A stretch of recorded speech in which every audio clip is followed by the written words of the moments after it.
জাতিকে বিভক্ত করে কখনো দেশের মঙ্গল করা যাবে না। জাতিকে বিভক্ত রেখে দেশের মঙ্গল কখনো হয় না।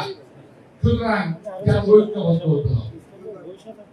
আমরা সেই দলে দল করি। আমরা জাতিকে বিভক্ত হতে দিতে চাই না। আমরা জাতিকে বিভক্ত করতে পারি না। তবে একটি শ্রেণী আছে যারা জাতিকে বিভক্ত করে ফায়দা উঠতে চায়, যারা জাতিকে বিভক্ত করে এই দেশকে যারা সর্বনাশ করে দিয়ে গেছে, সে আওয়ামী ফ্যাসিস্ট বাহিনীকে আবার পুনর্বাসিত করতে চায় বাংলাদেশের মাটিতে, যেটা বাংলাদেশের লোক কখনো এটা হতে দেবে না।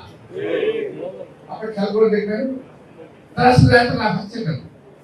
তারা লাভ হচ্ছে এই কারণে তারা বুঝে নিচ্ছে যে আওয়ামী লীগের ভোটগুলো আওয়ামী লীগ হবে, এরকম একটা ধারণা হয়ে গেছে। না, এটা সঠিক নয়। সকল আওয়ামী লীগ অন্য কাউকে ভোট দেবে না, তারা দেশপ্রেমী দলকে ভোট দেবে, আমি বিশ্বাস করি।